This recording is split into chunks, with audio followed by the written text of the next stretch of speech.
শ্রীমান চৈতন্য মহাপ্রভু 1486 খ্রিস্টাব্দে 1407 শকাব্দে 23 ফাল্গুন নক্ষত্র পূর্ণিমা তিথিতে এই সোনার বাংলায় ভারত ভূমিতে পশ্চিম বাংলার বুকে আমাদের নদিয়া তখনো সোনার ছিল না, এখন সোনার হয়েছে। বলে কেন না, যেখানে পরশমণি আবির্ভূত হয়, যেখানে পরশমণির দেশ, সেটাই তো সোনা হয়। তার আগে কিন্তু এই আসতে তার আগে কিন্তু এত সোনার নদিয়া বলে কেউ বলতো না। শিক্ষার স্থল বলতো বটে, তবে এত সুন্দর করে সোনার নদিয়া কেউ বলতো না। পরশমণি আহনে, পরশমণির প্রচেষ্টায় আজকে নদিয়া হয়ে গেল সোনার নদিয়া। তাহলে পরশমণিকে আহ্বান করেছিলেন কোন জন? একটা তো মানুষের প্রয়োজন। যেমন এখানে কীর্তনিয়াকে আনতে গেলে একটা জনের প্রয়োজন আছে, একটা যোগাযোগকারী আর একজন অর্থ বিলয়কারী। ঠিক চৈতন্যকে আনার জন্য, চৈতন্য শব্দের অর্থ হচ্ছে চ শব্দে চেতনা, ত শব্দে তত্ত্ব দর্শন, চৈ চয় ঐকার চৈ শব্দে চেতনা, আর ত শব্দে তত্ত্ব দর্শন, আর দন্তে ন শব্দে নববিধা ভক্তিকে যিনি আস্বাদন করতে পারেন তিনি হলেন সাক্ষাৎ শ্রী চৈতন্য। নিতাই গৌর হরি বল হরি বল। তাহলে চৈতন্যের আগে কেন দুটো শ্রী দেওয়া আছে? না, এক শ্রী শব্দে সুন্দর, আবার এক শ্রী শব্দে জয়। এই জন্য চৈতন্যকে আমরা জয় করতে পেরেছি বলে তাই চৈতন্য আমাদের কৃপা করে এসেছেন। কৃপা করে, কৃপা করে এই সোনার নদিয়ায় অবতীর্ণ হয়েছেন। তাহলে চৈতন্য আসবে বা কেন? তার কারণ তো থাকবে। মহাপ্রভু এলেন কেন জানো? কলিঘোর, কলিঘোর তমাচ্ছন্নে অন্ধকারময়ে জগৎটা যেন অন্ধকারে ডুবে গেছে। তাই আমার কলির মহাপ্রভু পূর্ণ শশধর ভেল চৈতন্য উদয়। তাই আমার ব্রজের কৃষ্ণ এই সোনার বাংলা শুধু নয়, সারা বিশ্বকে কালো অন্ধকারকে দূরীভূত করার জন্য তিনি আবির্ভূত হয়েছিলেন শচী সিন্ধু গর্ভ মাঝে। নিতাই গৌর হরি বল হরি বল। যারা শাস্ত্র দর্শন করেন, যারা শাস্ত্র অধ্যয়ন করেন, তিনারা কখনো বলেন না মহাপ্রভুর জন্ম হয়েছে, তিনারা বলেন আবির্ভাব। কেন? আস্তে মোবাইলগুলো জমা দে, দে মোবাইলগুলো দে, তোদের কীর্তন শুনতে হবে না, মোবাইল দে। বাজার বসাবি না, ভালো লাগে শোন, নাহলে ফুচকা খাবি যা।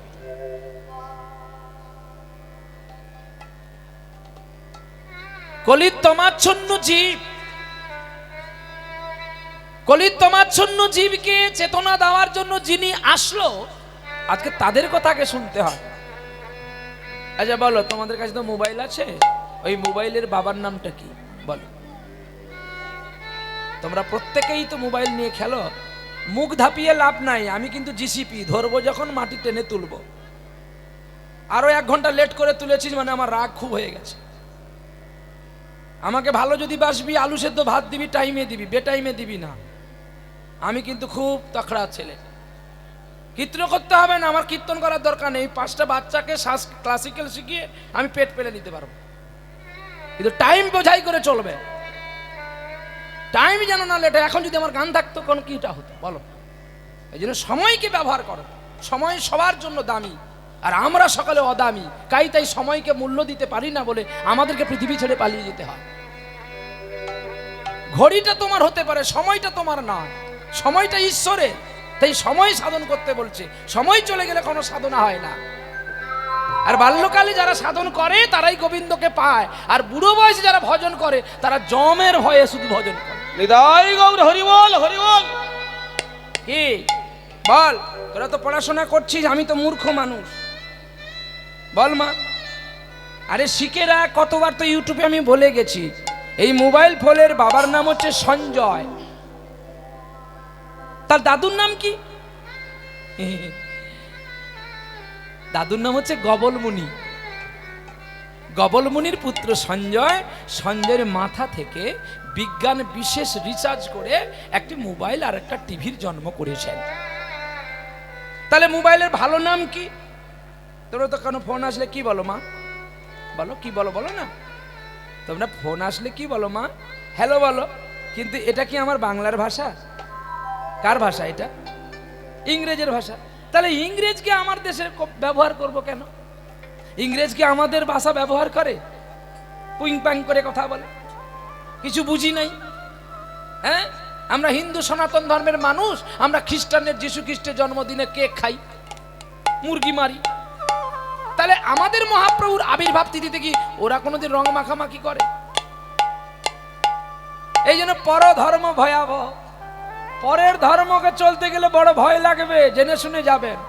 আরে নিজের বাড়িতে তুমি যেখানে কি আছে না আছে তুমি জানো, লোকের বাড়িতে ঢুকতে গেলে তোমার গা কিন্তু কাঁপবে, নাকি ভুল বললাম? হ্যাঁ, আর আমরা সকলে টাকার লোভে খ্রিস্টান হচ্ছি, টাকার লোভে মুসলমান হচ্ছি। সেটা তোমাদের কোনো দুঃখ নেই, হও যত পারো হও, পরে টের পাবি। এখন তো সবে সূর্য উদয় হয়েছে, যখন সূর্য অস্ত চলে যাবে তখন টের পাবি।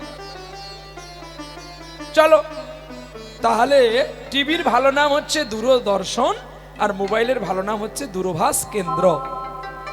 এগুলো জানতে হবে মা, না জেনে শুধু মোবাইল ঘাঁটা দরকার নেই। আর ফোন আসলে হরে কৃষ্ণ কিংবা জয় নিতাই কিংবা রাধে রাধে ভগবানের নাম ব্যবহার করতে হয়। কেন না, আমার আমেরিকাতে তো আমার গৌরহরি জন্ম হয়নি, হয়েছে কি বল? সাউথ আফ্রিকায় হয়েছে, অস্ট্রেলিয়ায় হয়েছে, জাপানে হয়েছে, থাইল্যান্ডেশিয়ায় হয়েছে, পাকিস্তানে হয়েছে, না চীনে হয়েছে, না কোথায় হয়েছে? ভগবান যতগুলো অবতার হয়েছে বা অবতরী হয়েছে, কোথাও ভারতের বাইরে হয়েছে না। কেন না, ছোট ভাইকে কথা দিয়েছিল। শোনো এই চিত্তগুলো। একটু আগে আমার একজন, আমার চেয়ে অনেক বয়সে ছোট আমার ভাই হরি নাম করে গেল, রঘুনাথ গোস্বামীর কথা অনেকগুলো বললেন। আমি অনেক তৃপ্তি পেলাম ওর ভাসমান চিত্তগুলো শুনে। বাহ, আরো বড় হও, ভগবানের কাছে কামনা করি আরো বড় হও। ঈশ্বরের চিত্তই তো মানুষের কীর্তন। কে কি খেলো, কে কি করলো সেটা কীর্তন বলে না। কীর্তন বলে যে ভগবানের পারিষদগণের চিত্তকে আলোচ্য করা ভক্তের কাছে। আর ভক্তের কাছে আলোচ্য করলে কি হয় না, ভক্তের জ্ঞান বাড়ে, আর ভক্ত আমাদের প্রতি আকৃষ্ট হয়ে কৃষ্ণ প্রেমে মতি হয়। দুই পাশে দিও, তিলকের মাঝে না।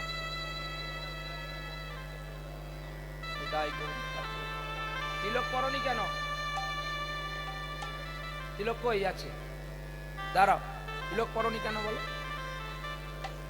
কোথায় আছে?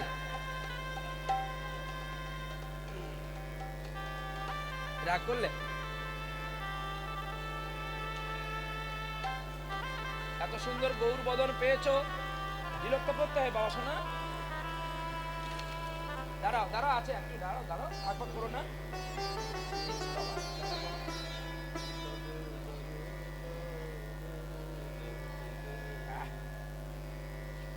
এটা আমার তো, ছেড়ে দাও, আমি নিয়ে নিচ্ছি।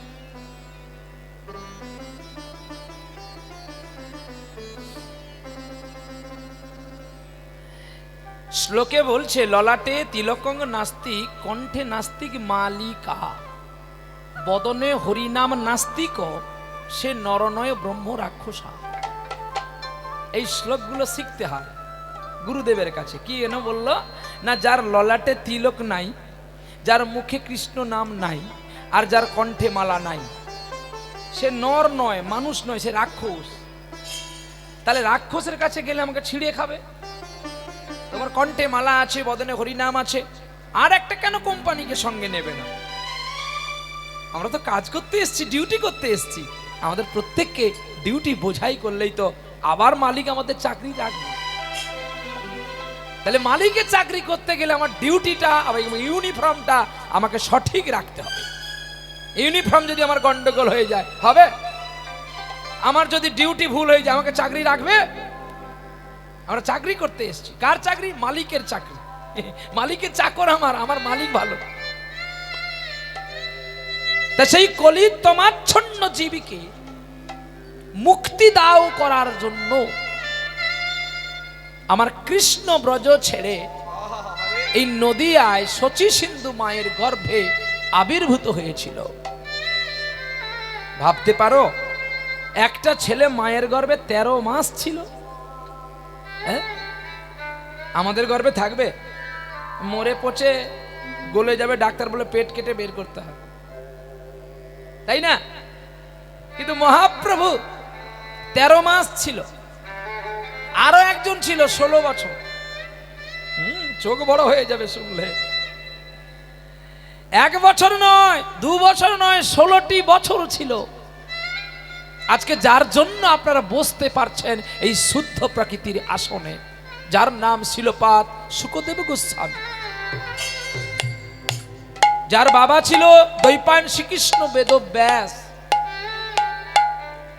ব্যাসদেবকে দেওয়া হয়েছিল যে আসন, ব্যাসদেব রাখতে পারলেন না, তার পুত্র শিলপাত শুকদেব গোস্বামী ব্যবহার করেছিলেন সেই আসন। কারণ শুকদেব ছিল নিষ্কলঙ্ক, যার মধ্যে কোনো কলঙ্কের দাগ ছোঁয়া ছিল না। শুকদেব গোস্বামীর অটুট চিন্তনে, অটুট ভালোবাসাতে সারা 80 লক্ষ মুনি বসে মাথা নত করে কৃষ্ণ কথা শুনেছিল সেই 16 বছরের ছেলেটার কাছে। ন ধন ন জন ন সুন্দরী কবিতা জগদীশ কাময়ে মম জন্মানি জন্মেশ্বরী ভবতি দা ভক্তি রহিত কি। বাসুদেবের কাছে প্রয়োজনে চেয়েছিলেন। আজকে শুকদেব গোস্বামীর বাবা মা তাকে ঘৃণা করেছিল, আর শুকদেব গোস্বামীর অরিজিনাল বাবা হচ্ছে দেবাদিদেব মহাদেব। মায়ের নাম পার্বতী। বলবে কি করে বাবা? আমরা তো জানি বেদব্যাসের পুত্র শুকদেব, সেটা বহির্জগতের কথা। অন্তর্জগতের কথা আমাদের জানতে হবে। যেমন এই কুরুক্ষেত্রের যুদ্ধ যে হয়েছিল কর্ণের সঙ্গে আর কার সঙ্গে? অর্জুনের সঙ্গে। এটা বড় যুদ্ধ। কার সঙ্গে কার যুদ্ধ? না সেজ ভাইয়ের সঙ্গে বড় ভাইয়ের যুদ্ধ। নাকি ভুল বললাম? 4 নম্বর ভাইয়ের সঙ্গে 1ম নম্বর ভাইয়ের যুদ্ধ। ভাই কটা? 5টা না 6টা? 6টা ভাই। বড় কে? কর্ণ। তাহলে কেন যুদ্ধ হলো? আপনারা দেখবেন বৈষ্ণব সাধক কণ্ঠমালা আর রাধা তন্ত্র সার, এই দুটি গ্রন্থ দর্শন করবেন। এতে কত সুন্দর কথা লেখা আছে। এথা যদি না পাও, দেখো ব্রহ্মাণ্ড ভূগোল। পৃথিবী সৃষ্টিকারের পর ভগবান বিষ্ণু আর ব্রহ্মা দুজনে একচিত্ত তর্ক বিতর্ক হয়। আর ব্রহ্মা বলে আমি বড়, বিষ্ণু বলে তুমি বড় কি করে? তোমার জন্ম আমি জানি, কিন্তু আমার জন্ম তো তুমি জানো না। ব্রহ্মা রেগে গেল, আর ব্রহ্মার ঘাম থেকে মাটিতে পড়লো। সেই ঘাম থেকে একটা অসুরের জন্ম হয়েছিল, রজতাসুর। হ্যাঁ, অনন্ত মাথা অনন্ত বাহু। রজতাসুর বলল তুমি যাও ওই নারায়ণকে ধ্বংস করো, তা নাহলে আমি যে বড় হবে না। এই যুদ্ধ দেখতে পেয়ে, সংঘর্ষ দেখতে পেয়ে শূলপাণি অর্থাৎ দেবাদিদেব মহাদেব তিনি ছুটে আসলেন কৈলাস থেকে। কোথায়? এই ধরিত্রীর বুকে প্রয়াগ তীর্থে নিকটে সামুলিপুর গ্রামে ছুটে আসলেন তিনি। ছুটে এসে বলছে কি হচ্ছে, দাঁড়াও। তখন গোবিন্দ বলছে শূলপাণি তোমাকে আমি সব কথা বলবো, তুমি আমার এই তর্জনীতে একটু ত্রিশূলের আঘাত করো। তখনই দয়াময় কাছে হাত জোড়ো করে দেবাদিদেব মহাদেব কেঁদেছিল। বলছে গোবিন্দ, আমি নিজে ছাই ভস্য মাখি, আর তোমাকে আমি চন্দন দিই তোমার রাঙা চরণে, তোমার কৃপাটুকু পাবো বলে। কিন্তু আজকে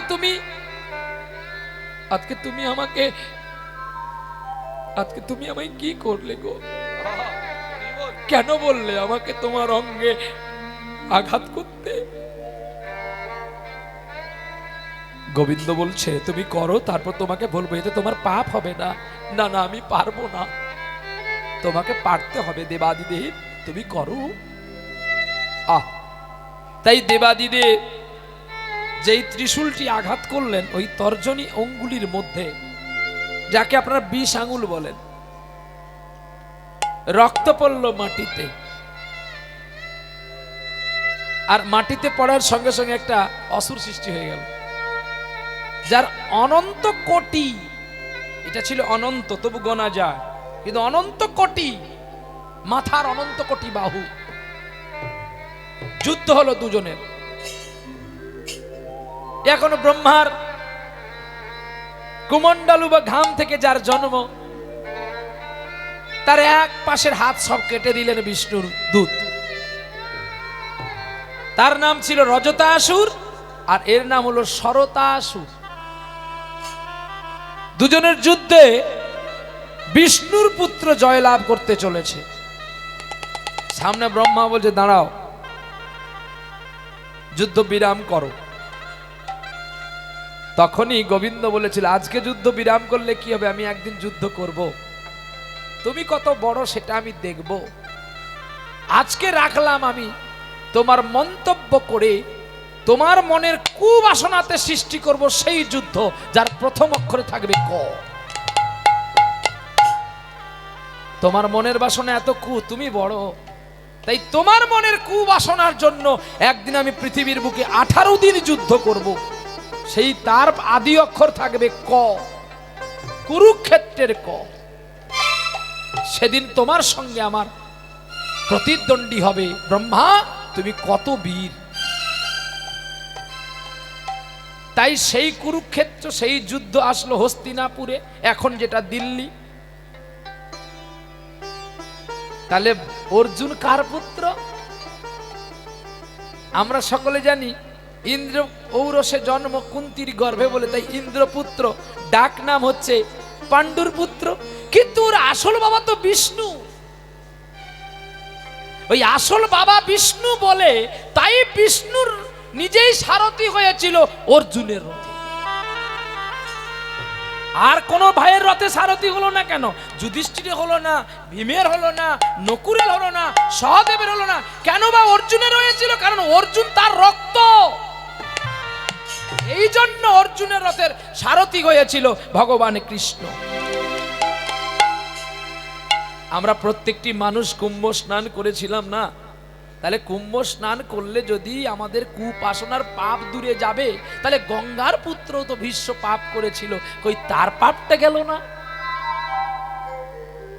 গোপনে করিলে পাপ ধর্ম দিবে কহিয়া। অতএব ভাই, পাপ করলে, গঙ্গা স্নান করলে পাপ যায় না, মনটা একটু শান্তি পায়। নিতাই গৌর হরি বল, হরি বল। বাবা মাকে খেতে দিবি না, বউয়ের কথায় উঠবি বসবি, আর প্রতিদিন কুম্ভ স্নান করবি, মকর সংক্রান্তিতে গঙ্গা সাগরে যাবি, এতে কি তোর পাপ যাবে রে? এতে তোর পাপ যায় না, বরঞ্চ যারা পাপ দিয়ে গেল সেই পাপটা তোর গায়ে আসলো রে। কি করে? জোয়ার হলে দেখো না কত ময়লা ভেসে ওঠে, আবার ভাটা হলে ময়লাগুলো ধারে চলে যায়, জল তার জলের জায়গায় চলে যায়। ঠিক তেমনি তুমি যে বাবা মাকে খেতে দিলে না, ওরা যে এতজন চান করলো, সকলের পাপটা, ময়লাটা তোর গায়ে আসলো রে। এই কলির তমাচ্ছন্ন জীবকে শান্তি প্রেরণা দেওয়ার জন্য আমার চৈতন্য মহাপ্রভু এই কলির অন্ধকারের জন্ম নিয়েছিলেন শচী সিন্ধু গর্ভ মাঝে। কলি ঘটতি মিরে ওরে গোরাশনে জগজনে, ও কলি ঘট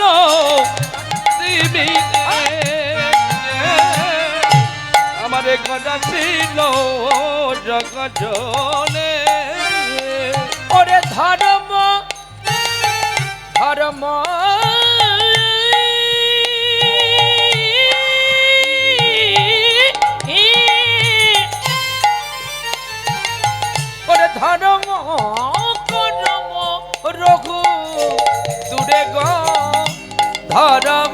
পরম রঘুদূরে আরে অসাধনে চিন্তামণি অগ বিধি মিলা ইলো জানি ওগো অসাধন চিন্তামণি ওরে বিধি মিলা ইলো জানি আজ গোরায় আমার দয়ালের ঠাকুর গো ওরে গোরায় আমার দয়ালে ঠাকুর আমার গোটা বাড়া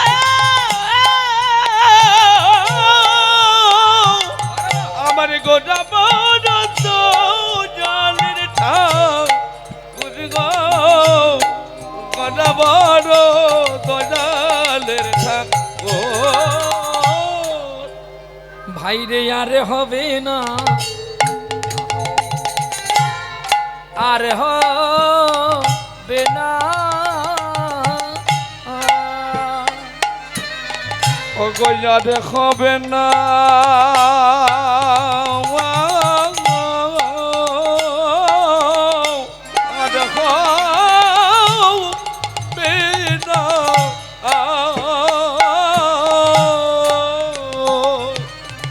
আমার গোরার মতো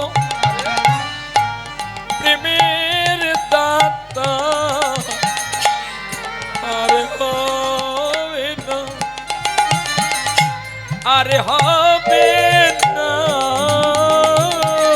আমার গৌরী হরির মতো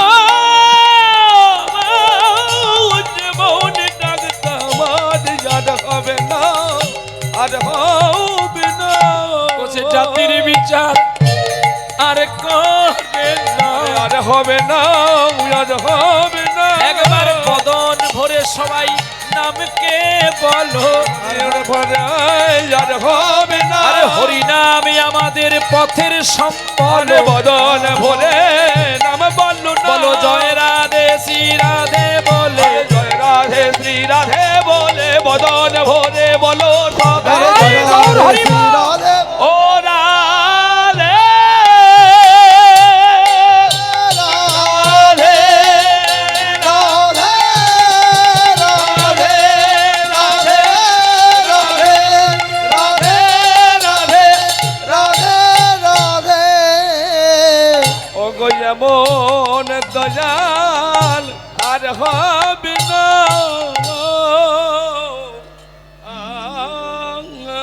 তাহলে গোরা বড় দয়ালের ঠাকুর দয়াল কেমন দয়াল কাকে বলা হয় যে দান ধ্যান করে দয়ালকে যে দান ধ্যান করে নাকি দয়াল কাকে বলা হয় এ মা দয়াল কাকে বলা হয় রে হ্যাঁ হ্যাঁ বলো আমি বলি দয়াল সে বলে দাতা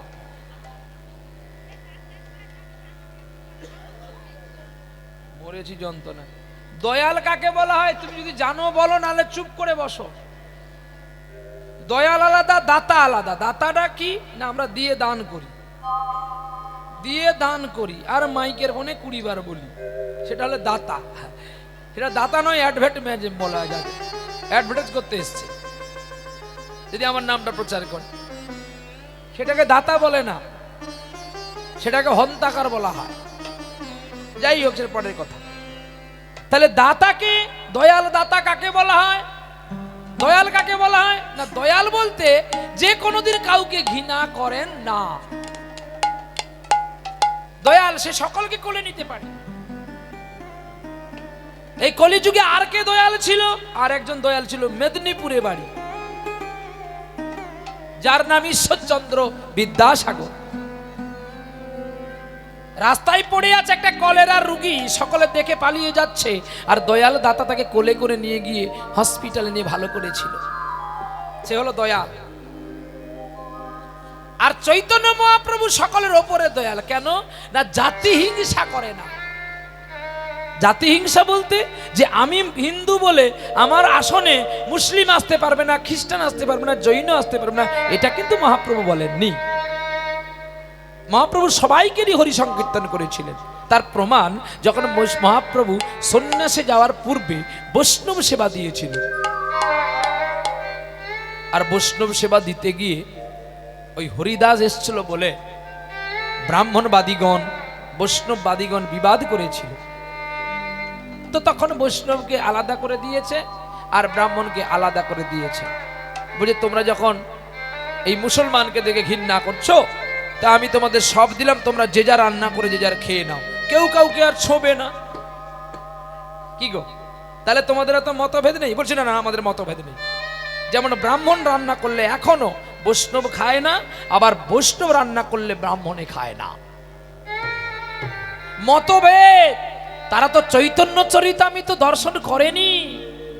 চৈতন্য চরিতামৃত মহাপ্রভু কি বলেছে, কৃষ্ণদাস কবিরাজ গোস্বামী কি লিখেছে, সেগুলো তো দর্শন করেননি। তাই মতভেদ এখনো রেখে গেছে। চৈতন্য মহাপ্রভু দুজনকে সব কিছু দিলেন, শুধু আগুন দেয়নি। রান্না করে খেয়ে না, বলে আরে আগুন দাও, বলে তোমরা না ব্রাহ্মণ, তোমাদের মুখে তো আছে আগুন, রাধে রাধে। তাহলে তোমরা কেন আগুন জ্বালাতে পারছো না? আর তোমরা না বৈষ্ণব, বড় বড় শিক্ষা রেখেছো, মালা রেখেছো, বড় বড় কথা বলো, ভট্টাজিগিরি করো, তোমরা কেন পারছো না? কিন্তু আমার হারেশ কিশোর যে হরিদাস, আরে তার না আছে মালা, না আছে ঝোলা, না আছে তিলক, শুধু আছে তার একটু ভক্তি। তুমি যে এত বড় কথা বলছো নিমাই চাঁদ, ওকে আগুন দেওয়া হবে না, ও জ্বালাতে পারবে?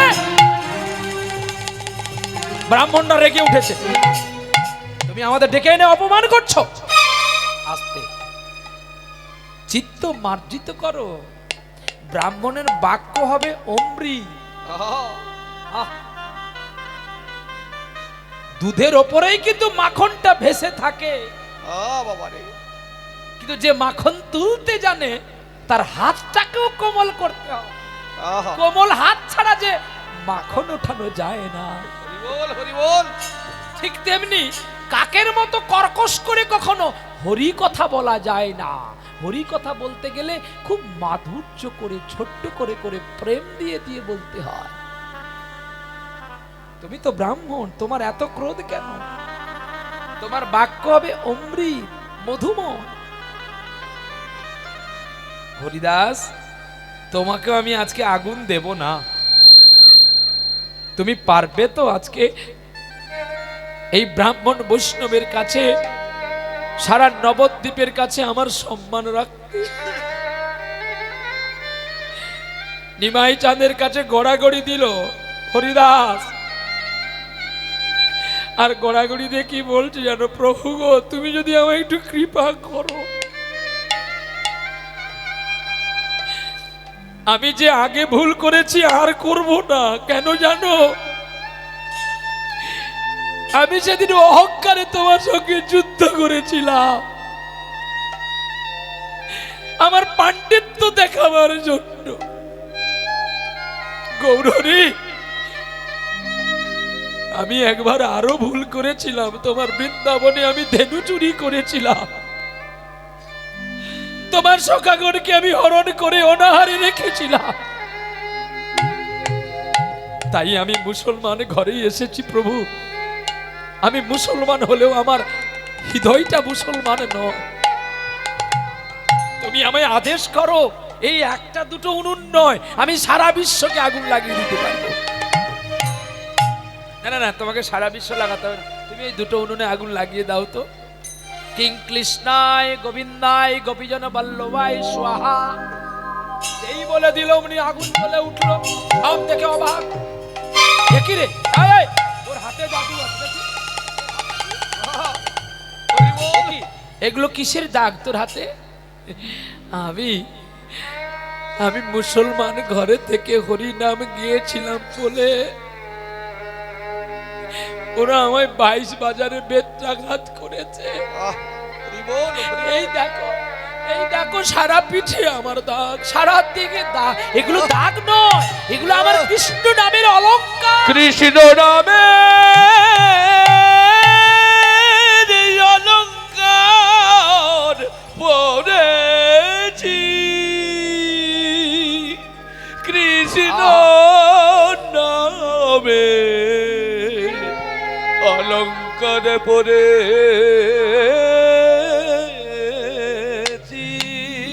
কৃষ্ণ নামের পড়লে অলংকার জ্বালা দূরে যায়।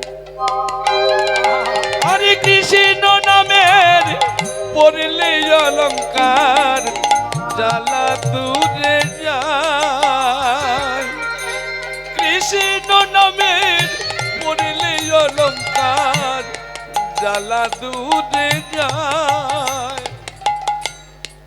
আমি বলি কি বাবা, একজনে অপারেটর করো, যে একজনে বেঁধে দিয়ে গেছে তুমি আবার যদি এসে ঘোরাও তাহলে কিন্তু এই দেখো খোলটা বাড়াও।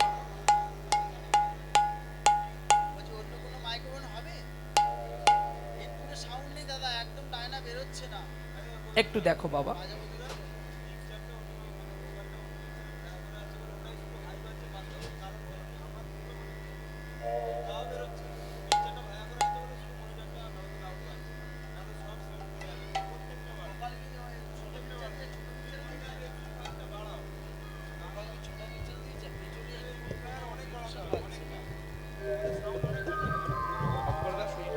আস্তে আস্তে।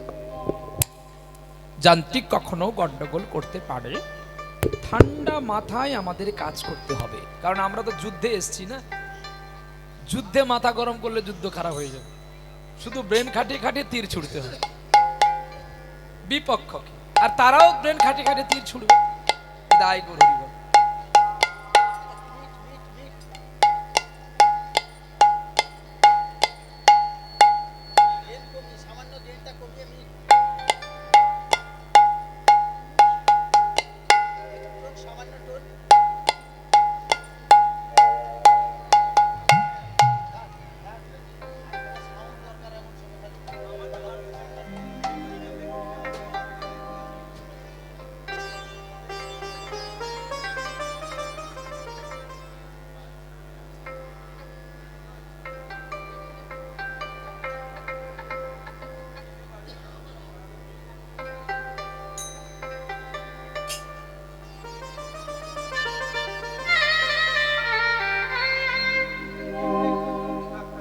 থাক, চলো बढ़िया बेटा। प्रेम से बोलो राधा रानी की, श्याम सुंदर की। কৃষ্ণ নামের পড়লে অলংকার জ্বালা দূরে যায়। হরে কৃষ্ণ নামের পড়লে অলঙ্কার জ্বালা দূরে যায়।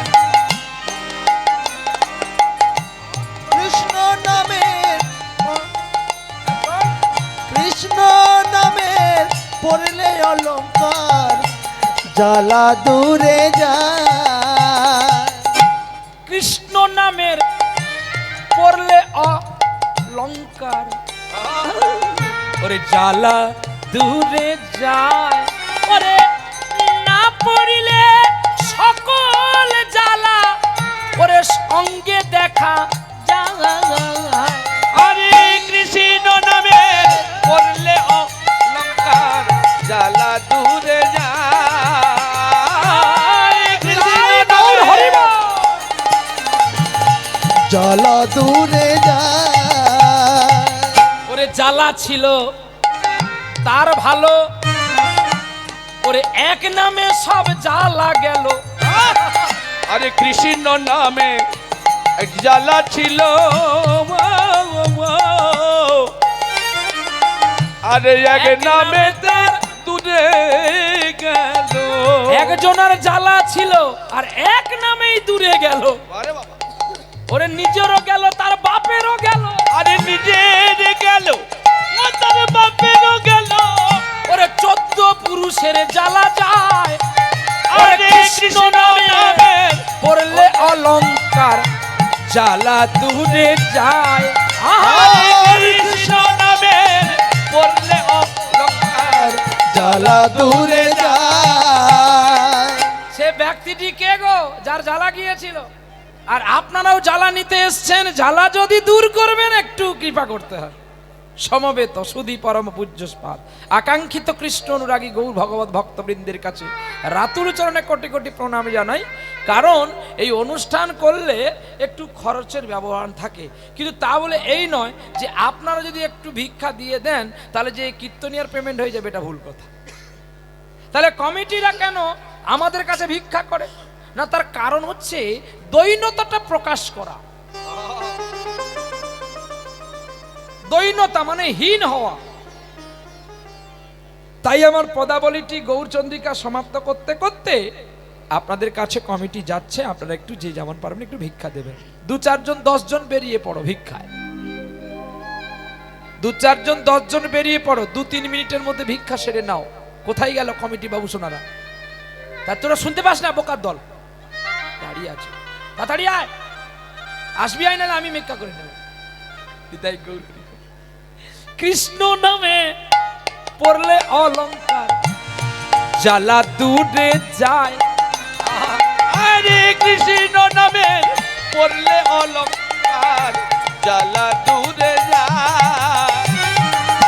সেই ছেলেটার জ্বালা গেল, ওরে এক নামেতে সব দূর করিল। কি নাম? নারায়ণ। নারায়ণ, নারায়ণ এক শব্দ নাকি? নারায়ণের মধ্যে আর কেউ আছে? নারায়ণ। চলনে যদি বলে কেউ নারায়ণ, ভোজনে যদি কেউ বলে নারায়ণ, শয়নে যদি বলে কেউ নারায়ণ, তাহলে তার মরণেও আসবে নারায়ণ। নারায়ণ নারায়ণের 4টি অবতার রূপ ধরেছিলেন। এই 4টি রূপের মধ্যে 4টি বিভাজন করা আছে। দেখো, শয়নে নারায়ণ বলতে হয়, ভোজনে নারায়ণ বলতে হয়, আর জন্মে নারায়ণ বলতে হয়, মরণে নারায়ণ বলতে হয়। আচ্ছা, ভোজনে জনার্দন। জনার্দন মানে কে? এই মরেছি। এই, বস। এই, বস, এই, বস। যা, যা, যা। এই ফুচকা নিয়ে আয়। এর মা তো বদমাস, ক্যাডবেরি চকলেট আর কিনে দিলে তো কুরকুর করে খেতে বসে থাকতো।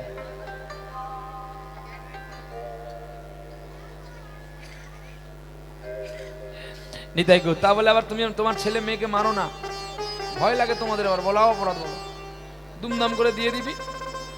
নিতাই গৌর হরি বল।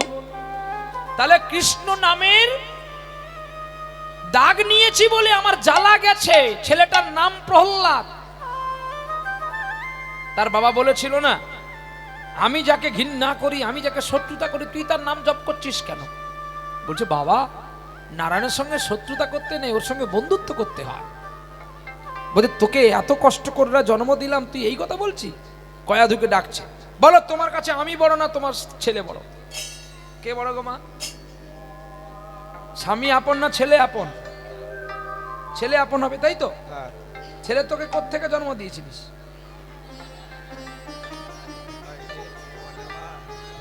বল, ছেলে কি তুই বিয়ের আগে নিয়ে আসছিলিস? ছেলে বড়, তাহলে তো ভাগবত ফেলে দিতে হবে জলে, কি? হ্যাঁ, আরে গাছ না হলে ফল হবে কি করে? কায়দা রাখো যত্ন করে, নালে কায়দা ভুল হলে পা পিছলে পড়বি। কি স্লিপিং, কেঁদো তো কেঁদো আর হেড়কো তো হেড়কো। নারীর কাছে দামি হচ্ছে স্বামী।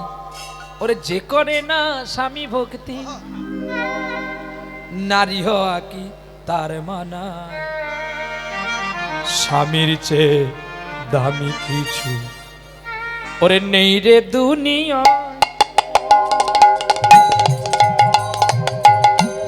যে করে না স্বামী ভক্তি, নার কি তার মানায়? স্বামীর চেয়ে দামি কিছু নেই রে দুনিয়া। স্বামীর চেয়ে দামি কিছু নেই রে দুনিয়া। ওরে যে করে না স্বামী ভক্তি, নারী হওয়া কি তার মানা? স্বামীর চেয়ে দামি কিছু নেই রে দুনিয়া।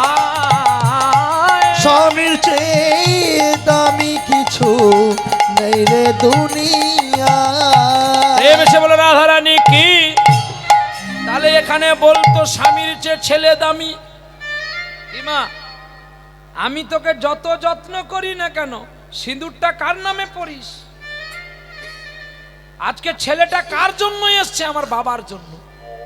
মা বড় আমি জানি, কিন্তু মা কি পারে শুধু সন্তান পৃথিবীতে আনতে? একজনের কৃপা দরকার, সেটা হলো বাবা। বাবা হলো বীজ আর তুমি হলে মাটি। আমি তোমাকে অপমান করছি না মা, কিন্তু আমার জানা নেই বলে আপনি বলে দিয়েছেন। কিন্তু দামি হচ্ছে স্বামী। আরে ছেলে মরলে ছেলে আসবে যদি স্বামী থাকে ঘরে, আর যদি স্বামী না থাকে তোর ছেলে আসবে কি করে? কে বলেছিল? সাবিত্রী বলেছিল। কাকে? নারদকে। তুমি এখান থেকে যাও, তোমার মতো বৈষ্ণব আমার দরকার নেই। আরে স্বামীর মরণ হলে তো আমি চেষ্টা করবো বাঁচাবার করে, ও যদি না মরে আমি যে সত্যি জানবে কি করে? কি গো, স্বামী মরুক, আমি মরবো বলেই তো ওকে বিয়ে করছি। সত্যবান আর সাবিত্রীর কাহিনী। নারদ বলেছিল না বৎসরে পুণ্যে মৃত্যু হবে, তুমি ওকে বিয়ে করো না, বলে মরবে বলেই তো আমি তাই ওকে বিয়ে করছি। আরে তুমি জেনে শুনে ওকে বিয়ে করছো, মরবে বলে? বলে হ্যাঁ, আমি ওকে মরবে বলে বিয়ে করছি। যে করে না স্বামী ভক্তি, ওরে নারী হওয়া কি তার মানায়? স্বামীর চেয়ে দামি কিছু নেই রে দুনিয়া। আর স্বামীর চেয়ে দামি কিছু নেই রে দুনিয়া। ওরে স্বামীর চেয়ে দামি কিছু নেই রে দুনিয়ায়। স্বামীর চেয়ে দামি কিছু নেই রে দুনিয়া। স্বামীর চেয়ে দামি নয় বলে যোগ সংসারে, বলে যে সংসারে স্বামীর সেবা করলে পাবি সকল দেবতারে। সকল দেবতারে। তাহলে স্বামীর সেবা করতে গিয়ে কি করলো? বলে কয়াধু তুমি এদিকে আসো। তাহলে আমি তোমার কাছে দামি না তোমার ছেলে দামি? বলে তুমি দামি। তাহলে আমি যা দেবো তুমি পারবে তোমার ছেলেকে খাওয়াতে? পারবো। বাহ, দাঁড়াও দেখছি।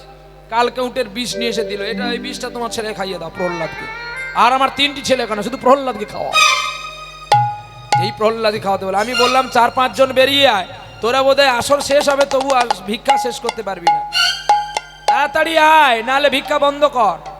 মানুষের ভক্তের মন আনচান হয়ে গেলে কিন্তু কৃষ্ণ সেবা হবে না। এমনিতে সময় গেছে, তাহলে যেটুকু সময় আছে ওর মধ্যে তো লুটপুট করে খেতে হবে নাকি? চলো প্রেম সে বলো রাধা রমন কি, শ্যাম সুন্দর কি, ভক্ত ভগবান কি, নিতাই গৌর হরি বল হরি বল হরি বল। এমনি সময় কৃষ্ণ সেবার অলঙ্কারে ভক্তি প্রেমময় জগতে আনন্দ চিত্তে প্রহ্লাদকে বিষটা দেওয়ার আগে মা এক ফোঁটা চোখের জল দিয়ে কৃষ্ণায় বললো, ডাকলো। আর যেই কৃষ্ণায় বললো, অমনি জলটি বিষটি জল হয়ে অমৃত হয়ে গেল। প্রহ্লাদকে বিষ দিতে যেতে প্রহ্লাদ বলছে, বা মা এটা মোটে বিষ? বলছে হ্যাঁ বিষ, তোর চোখে বিষ, কিন্তু আমার চোখে প্রসাদ। দেখ তুলসী আছে। আহ, কত বড় কথা বললো মা। বলে হ্যাঁ রে প্রহ্লাদ, তোকে যদি আমি বিষ দিতাম তাহলে ছোটবেলায় দিয়ে দিতাম। তুই দেখছিস না তুলসী পত্র আছে। আচ্ছা প্রহ্লাদ, কোন মা কি পারে তার সন্তানকে বিষ খাওয়াতে? না মা। তাহলে তুই আমাকে এই কথাটা বললি কি করে যে আমি তোকে বিষ দিতে পারবো? প্রহ্লাদ এক দ্বিধায় মাকে প্রণাম করে বিষটা খেয়ে নিলেন। প্রহ্লাদ তো মরলো না, পরে আবার কি করলো জানো? পরে তাকে অগ্নিকুণ্ডে ফেলে দিল, তাতেও মরলো না। পরে পাগল হাতির মুখে ফেলে দিল, পাগল হাতি মাথায় করে নিয়ে নাচলো। শেষে পাষাণ বেঁধে জলে ফেলে দিল, তাতেও মরলো না।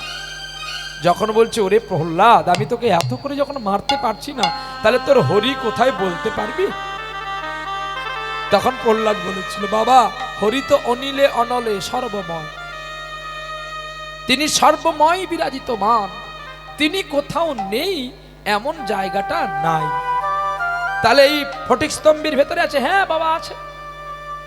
আর যেই বলে দিয়েছে এখানে আছে, ভক্তের মান রক্ষা করার জন্য ভগবান অবতীর্ণ হয়ে গেলেন ফটিক স্তম্ভের ভেতরে। আচ্ছা ফটিক স্তম্ভের ভেতর তো ভর্তি, তাহলে সেখানে গোবিন্দ আসলো কি করে? না তার আগে গোবিন্দ জায়গা করে নিয়েছে? আর যেই পদাঘাত করলো ফটিক স্তম্ভীতে, ফটিক স্তম্ভী ভেঙে বেরিয়ে উঠলেন রণযুদ্ধের অহংকার গর্জন নিয়ে। আর প্রথমে ধরলো মাথার মুঠি, আছাড় দিল হিরণ্যকশিপুকে, লাগলো জানু দেশে, আর নখের দ্বারাই বিদীর্ণ করে ফেলল। কেন জানো? হিরণ্যকশিপু বড় ব্রহ্মার বলে বলিয়ান ছিল। তিনি বলেছিল দিনে মৃত্যু নেই, রাতে মৃত্যু নেই, কোনো অস্ত্রে মৃত্যু নেই, নারী মারতে পারবে না, পুরুষ মারতে পারবে না, কোনো পশু মারতে পারবে না। তাই তিনি স্বর্গে মর্তন মৃত্যু নেই, মর্তে মৃত্যু নেই। তাই ভগবান তিনি কি করলেন না, মর্ত থেকে একটু উঠে ভাসমান হয়ে জানু দেশে রেখে এই নখ দিয়ে বিদীর্ণ করেছিলেন শরীর খানি। তব কমলা বরে নখমাদ ভূত সিংহ দলিত হিরণ্য কশিপু তনু ভৃঙ্গ। কেশবধীত নরসিংহ রূপ জয় জগদী শহরে, জয় জগদীশ হরে। ভগবান বিষ্ণু অবতার হলেন। কি অবতার? নৃসিংহ অবতার। অর্ধেকটা সিংহ, অর্ধেকটা মানুষ। তাহলে ভক্তের মান তিনি তো রক্ষা করলেন। শুধু তিনার নয়, আমাদেরও মান রক্ষা করার জন্য তাই কলির প্রথম সন্ধ্যায় আবির্ভূত। আর তখনই যেই রান্না করতে গেল, ওই ব্রাহ্মণ বৈষ্ণবরা অবাক হয়ে গেল। রান্না তো করে নিল, খাওয়া দাওয়ার পরেই ভগবান ওদেরকে প্রশ্ন করেছিল, মুসলমান আগুন জ্বালিয়ে দিল, তাতে তোদের রান্না হলো, জাত গেল না? প্রভু বলে, এখন যদি বলে দিই ওরা আর কেউ খাবে না, পালিয়ে যাবে। ওরা আগে খাক, তারপরে বলবো। খাওয়া দাওয়া সেই দক্ষিণা দেওয়া হয়ে গেছে। তখনই মহাপ্রভু বলছে, আচ্ছা তর্ক চূড়ামণি, তর্কালঙ্কার, তোমাকে একটা কথা বলবো, বলো কি হয়েছে? না না না, আমি জোরে বলে আমার লাভ নেই, তোমরা বলবে, কারণ তোমরা ব্রাহ্মণ আর আমি তো ব্রাহ্মণের ছেলে নয়, তাই তোমরা আমাকে গর্জন করছো। বলি, তোমরা যদি ব্রাহ্মণের ছেলে, তাহলে তোমাদের আগুনটা মুসলমান দিল, আর সেই আগুনে তোমরা হাঁড়ি চাপিয়ে ভাত রান্না করে খেলে, এতে তোমাদের জাত গেল না? মাথাটা নত করে নিলেন। বৈষ্ণবদের বলল, কি রে, যাত্রাতে খাবি না, ছোঁয়াছুঁই খাবি না, নতুন বাবাজি সেজেছিস? হ্যাঁ, গৌড়ীয় মঠের আমরা মহারাজ, আমরা গৌড়ীয় মঠে দীক্ষা নিয়েছি, আমরা ইস্কনে দীক্ষা নিয়েছি, আমরা অমুক মঠের শিষ্য, আমরা তমুক মঠের শিষ্য, আমরা বলে বেড়াই। বলি, তোর মনের মোড়টাকে পরিষ্কার করতে পারছিস না? এখনো লোকের বাড়ি চুরি করিস? কিরে, ময়লাটা দূর করতে পারছিস না? এখনো সুদে টাকা খাটাচ্ছিস? কিরে, লোক দেখিয়ে নামের মালা জপ করছিস, আর লোকের টাকা পড়ে গেলে কুড়িয়ে পকেটে ভরে নিচ্ছিস? কিরে, কায়দা আছে। এমনি কোটি জন্ম জপলেও তাকে পাওয়া যায় না। কারণ তুমি ভগবানের নাম গাইতে গেলে তোমাকে মনটা করতে হবে সরল চিত্ত। সরল চিত্ত না করলে তো আর ঈশ্বরকে পাওয়া যাবে? যেমন আজকে এই কমিটি ভিক্ষা করে, বাহাদুরপুরের ভক্ত ভিক্ষা করে সরল মন ছিল বলে কীর্তনে আসর করেছে নাকি? আর আপনাদের মধ্যে সরল মন আছে বলে আপনারা ওই জানোয়ারটাকে দেখবেন বলে বসে আছেন এই ঠান্ডায়। সকালে যা ঠান্ডা, ওরে বাবারে, ব্ল্যাঙ্কেট গায়ে দিয়ে ঘুমাতে হয়েছে। ঘুরে আবার চতুর্দশী আসবে বোধহয়, বা পঞ্চমী টঞ্চমী আসছে। মা, দোলে কি ঠান্ডা হয়? হতে পারে, হয়তো মহাপ্রভু আসবে তো, তাই একটু ঝড় টড় নিয়ে আসছে। নিতাই গৌর হরি বল। হ্যাঁ, ঠান্ডা হয়েছে না? এই ঠান্ডায় বরফ খেতে হবে কি মা? নিতাই গৌর হরি বল, হরি বল। তাই চৈতন্য মহাপ্রভু এদের এই শিক্ষা দিলেন যে জাতি হিংসা করো না, জাতির সঙ্গে প্রেম করো। জাতি মাত্র দুটি, একটা পুরুষ আর একটি প্রকৃতি। পুরুষ প্রকৃতির সমন্বয়ে জাতি তৈরি হয়, সেই জাতিতে জীব সৃষ্টি হয়। কিন্তু আমরা কি করছি? বেদ ও বিদ্যা সরদর্শন, সে যদি গৌরাঙ্গ নাই ভজে, ওরে সে যদি গৌরাঙ্গ নাই ভজে, বেদ বিদ্যা বিদ্যা সরদর্শন আরে সে যদি গৌরাঙ্গ নাহি ভজে সে যদি গৌরাঙ্গ নাহি ভজে বেদ বিদ্যা সরদর্শন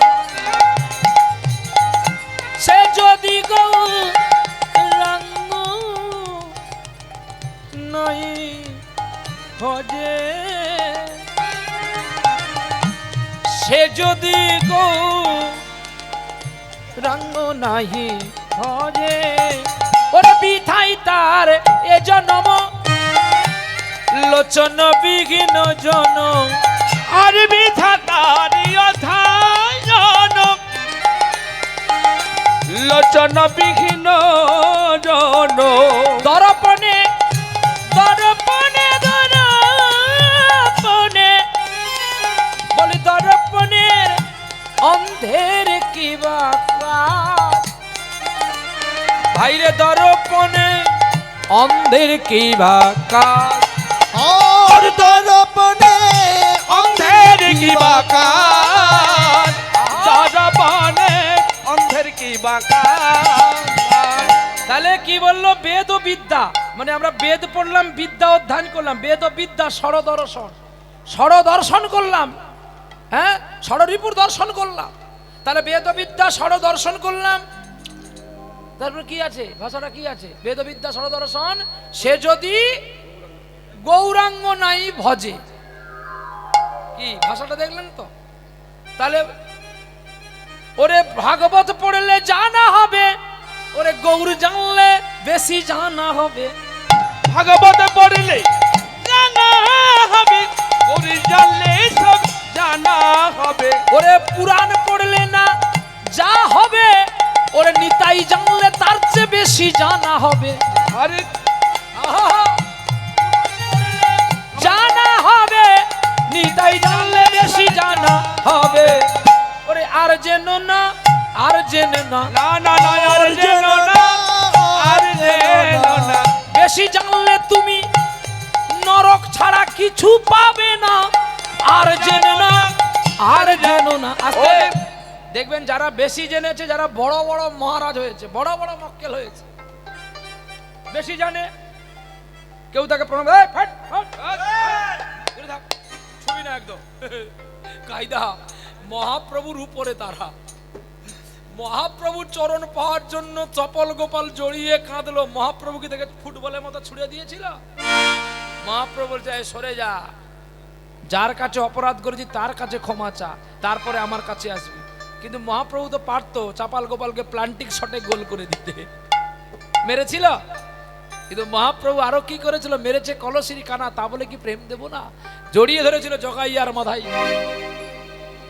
হ্যাঁ আর এখন আমরা কি করছি আমরা বড় কীর্তনিয়া সাজছি তাই তোমাদেরকে ফুটবল ভাবি আরে এই জন্য বলছে বেদ ও বিদ্যা সরদর্শন সে যদি গৌরাঙ্গ নাহি ভজে তাহলে বিছাই তার অধ্যায়ন মানে এতদিন যে তুই কীর্তন করলি ভগবত কথা বললি তোর বিছাই অধ্যায়ন হ্যাঁ লোচন বিহীন জন আস্তে দর্পণের অন্ধের কি বা কাজ অন্ধকে যেমন আয়না দিলে সে দেখতে পায় আয়না না দিলে দেখতে পায় না কি গো ঠিক তো নাকি অন্ধকে আয়না দিলে তো দেখতে পাবে কি গো আরে কও না একটা কথা আয়না দিলে দেখতে পায় না মিশা কথা কও না তো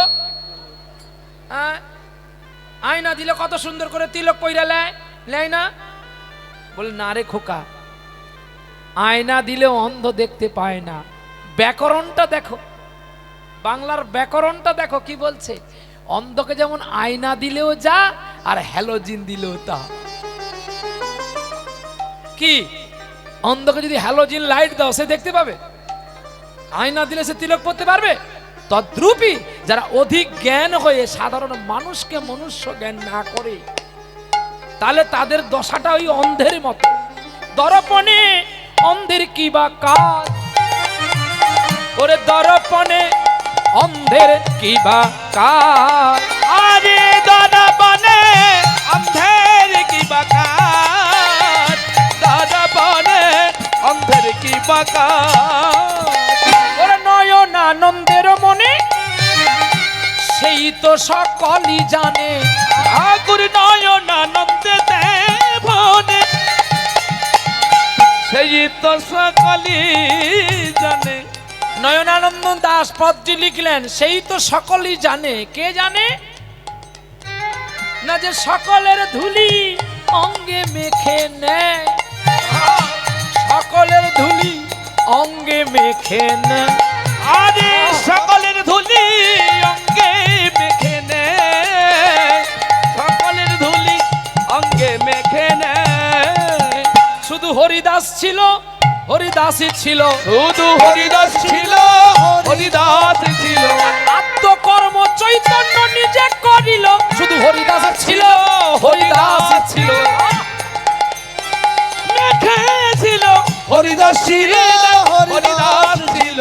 আর একজন ছিল রে, আরেকজন ছিল রে, আর একজন ছিল রে, আর একজন ছিল রে, এই যে গোবিন্দ ঘোষ, আর গোবিন্দ ঘোষ আরো একজন ছিল রে। আরে গোবিন্দ ঘোষ, গোবিন্দ ঘোষ আরো ছিল, আরো ছিল রে। গোবিন্দ ঘোষের আত্মক্রিয়া ভগবান নিজেই করেছিলেন, আর হরিদাসের আত্মক্রিয়া করেছিল। কারণ মাখলে জ্বালা দূরে যাবে। এই যে ব্রজের ধুলি মাখলে জ্বালা দূরে চলে যায়, তাই চিত্ত শুদ্ধ করেছিলেন হরিদাস। তাই হরিদাসের আত্মক্রিয়া মহাপ্রভু নিজেই করেছিলেন। তাই ঠাকুর নয়নানন্দর পদে লিখলেন নয়নানন্দের মনে সেই তো সকলই জানে। সবকিছু সেই জানতে পারে, যে জানে যে আমি বড় কীর্তনিয়া নই। যে আমার আগে গাইলো সেই তো বড় কীর্তন গাইলো। প্রভু, ওকে যেমন তুমি পার করে দিলে, আমাকেও তুমি আমার দুটো হাত ধরে ভক্তের চরণ কমল দিয়ে তুমি আমাকে পার করে দাও। হরি বল, হরি বল। তোমার নিতাই গৌর। মধুরামৃত অমৃত কথা শুনে যেন তোমার ভক্ত আনন্দ পায়। আমি অতি মূঢ়মতি, কি জানাতে জানি, কি জানাতে জানি, প্রভু আপনার গুণে কৃপা করো গুণমণি। কর গুণ মামনি।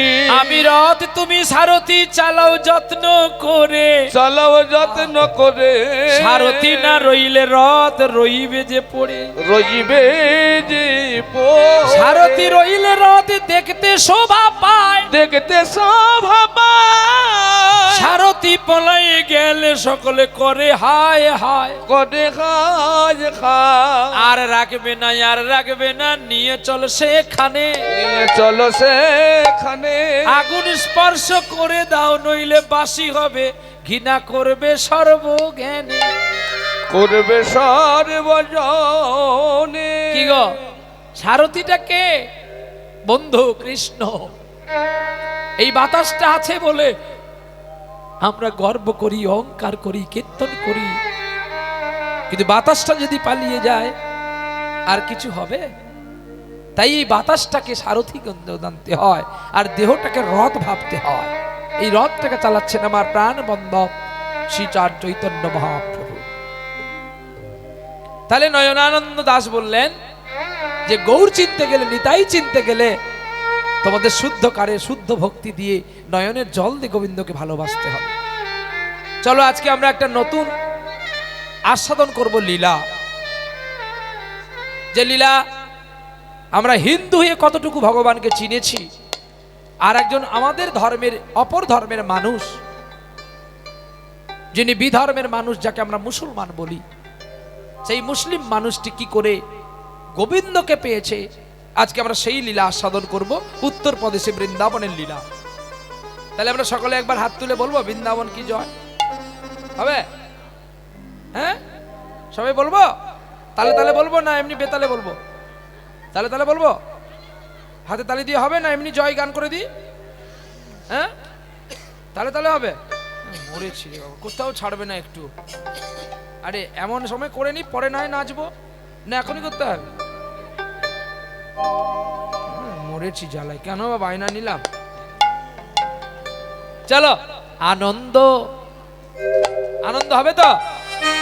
চলো আনন্দ নব ঘন শ্যাম ভক্তা আতে পেছনে তালি হয় না গো,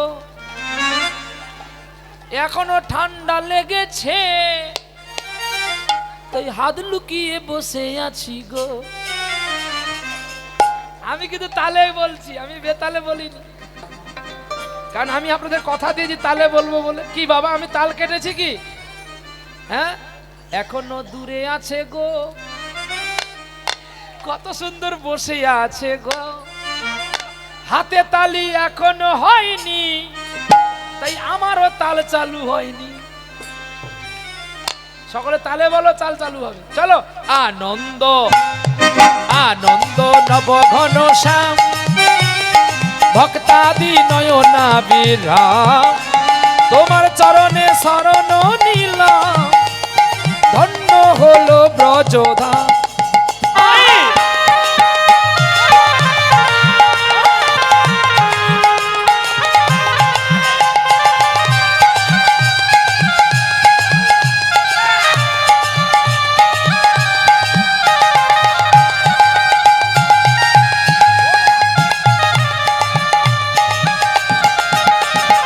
আনন্দ আনন্দ নব ঘন শ্যাম ইতি ভক্তাদি নয়না বিরাম, তোমার চরণে শরণ নিলাম, ধন্য হলো ব্রজধাম। আনন্দ নব ঘন শ্যাম কৃষ্ণের নয়না বিরাম, তোমার চরণে শরণ নিলাম, ধন্য ত্রিভুবন ধাম। বলে আসতে বলে হাত তালি দিয়ে হরিনাম করব কেন? না, হাত তালি দিয়ে হরিনাম করলে একটা ফল আছে। না কি ফল? আপেল না পেয়ারা? আবার বলে বিয়ে দানা, সে তো বাজের ঘরে দানা, আমার দানা দরকার নেই, আমি জানবো কি ফলটা আছে, সুফল না কুফল। এই দেখো, আমরা যদি কোনো বাড়িতে যাই বেড়াতে, আত্মীয় বাড়িতে, এখন ধরো গাড়ি ঘোড়া আছে, কোনো সময় দেখা গেল বাংলা বন্ধ হয়ে গেছে, তুমি বেরিয়ে পড়েছো হঠাৎ করে, তাহলে বাংলা বন্ধ যদি হয়ে যায় রাস্তাঘাটে গাড়ি চলবে বাবা? তাহলে আমাকে হেঁটে হেঁটে যেতে হবে। ব্যাগ আছে, মিষ্টি নিয়েছি, ফল নিয়েছি, কেউ হয়তো বাবার বাড়ি যাচ্ছে, কেউ কোনো আত্মীয় বাড়ি যাচ্ছে, তা যেতে যেতে খুব রৌদ্রও লেগেছে, এই গাছের তলায় একটু বসে পড়িতাম, তারপরে মা ছেলে আবার হেঁটে হেঁটে যাব। আপনিও বসে পড়েছেন আর গাছে পাখি আছে, চুপ করে যদি একটু হেগে দেয়, ভালো কাপড়টাই পড়ে গেল রে, তোদের মরণ নেই আর পায়খানা করতে পারিস না। কাপড়টা কি হবে? ভালো থাকবে তো? কাছে তো জল নেই যে ধুয়ে দিবেন, আঁচলটা দিয়ে আস্তে করে মুছলেন, একটুখানি মোচা হলো আর দুটুকু জায়গা চটকে গেল, কি ভালো দাগ হয়ে গেল। তাহলে এই ভালো কাপড়টায় আপনি যাচ্ছেন আত্মীয় বাড়ি ঠিকই, আপনার মন আছে কোথায়? ওই পাখির পায়খানায়। কি ঠিক না ভুল? হ্যাঁ, আপনি যতই এখানে হরিনাম শুনতে আসুন, যতই নামের মেলা জপ করুন, আপনার ভুল হয়ে গেছে খিড়কি দরজাটা লাগানো নাই, যদি এই পাইতে ঢুকে আমার টাকাটা চুরি হয়। কিন্তু এসেছি কি করব, কাকে পাই, কার সঙ্গে যাই? আপনার হরিবাসনে মন নাই, মন আছে সেই ট্যাঙ্কের ভিতরে। ভগবান বলে তুই ছুটে আসতে আসতে টাকাটা চুরি করি, তুই আর জ্বলে মর, জ্বলে পুড়ে মরবে রাধা যৌবন জ্বালা, যখন ডাকবে বাসি তখন রাধা যাবে যমুনা। তাহলে লক্ষ্য দাও তাকে, আমি তোমার নাম শুনতে আসছি, তুমি গিয়ে টাকার বাক্সটা লক্ষ্য করো, নাহলে কিন্তু মুশকিল হয়ে যাবে। ঠিক তেমনি এই গাছের পাখি যদি না ওড়াও, তাহলে তোমার গায়ে কিন্তু পায়খানা পুচ করে করবে আর কাপড়টা নষ্ট হবে। তাই এটা হলো কল্প বৃক্ষের গাছ, আর এই গাছে একটা নয় 6টা পাখি বসে আছে, কাম ক্রোধ লোভ মদ মোহমাশ্চর্য। এই পাখিটাকে মারা যায় না, তাই এই পাখিটাকে হাতে তালি দিলে পাখিটা ভয়ে উড়ে পালিয়ে যাবে, আর তুমি নিরালায় হরিনাম গাইতে পারবে। এবং বিজ্ঞান বলেছে হাতে তালি দিলে যে নার্ভটা বসে আছে, হাতে তালি দিয়ে গান গাইলে দেখবেন সেই নার্ভটা সতেজ হয়ে যায়, আর আপনার কোনো আর নার্ভের প্রবলেম হয় না। তাহলে দুটো দিক দেখাতে পারলাম, এই জন্য আমাদের হাতে করতালি দিয়ে হরিনাম গাইতে হয়। বলে বাবা এই হাতটা তুলে কেন হরিনাম গাইতে হয়? না, হাতটা তুলতে হয় কেন জানো? যখন পারপাশে রোডে পারাপার হবে না, গাড়ি পারাপার দেখে তো চলছেন, যদি গাড়ির আগে পড়ে যান গাড়ি তো পিছিয়ে দিয়ে চলে যাবে, তাহলে যদি হাতটা তুলে দেন গাড়িটা একটু ব্রেক করবে, আপনি ততক্ষণে পার হয়ে চলে যাবেন। তাহলে আমাদের জীবন গাড়িটা যে চলছে, এই হরিনাম শুনতে যারা এসেছেন কত পাপ করে করে এসেছেন জানেন? বলে কেন? আমরা তো কোনো পাপ করিনি, পাপ করেছেন আপনি। যেমন হরিনাম শুনতে এই বাহাদুরপুরে এসেছেন, আপনার এই হরিবাসর বাহাদুরপুরে হরিনাম শোনার জন্য আর একটু মিষ্টি দোকানের মিষ্টি খাওয়ার জন্য পিপিলিকাগুলোও লাইন দিয়ে চলেছিল। আপনি তো তাড়াতাড়ি করে আগের দিকে বসবেন বলে, পেছনে বসলে তো আর এই গোপাল বাবুকে আর প্রহ্লাদকে দেখা যাবে না, আগের দিকে বসি। এই আগের দিকে বসতে এসে ওই পিপিলিকাগুলোকে মারিয়ে দিয়ে চলে গেছেন, পিপিলিকাগুলো মরে গেছে, তাহলে তার অপরাধ তো আপনি নিয়েছেন। যুক্তি দিয়ে কথা বলতে হয়, যুক্তির বাইরে বললে তো কেউ মানবে না। তাহলে আপনি যখন অপরাধ করেছেন, তাহলে গোবিন্দের কাছে সারেন্ডার করতে হয়। প্রভু, আমি তোমার নাম শুনতে এসেছি, অনেক অপরাধ করেছি, তুমি আমায় ক্ষমা করো। এই জন্য দুটি বাহু তুলে গোবিন্দের কাছে আত্মসমর্পণ করতে হয়। এসো আনন্দ নবগণ ভক্তাদি নয়না বিরাম, চরণে শরণ নীলা, ধন্য হলো ব্রজধাম। আনন্দ নবঘন সুন্দর নয়ন বিরাম, চরণে শরণ নিলাম, ধন্য ত্রিভুবন ধাম।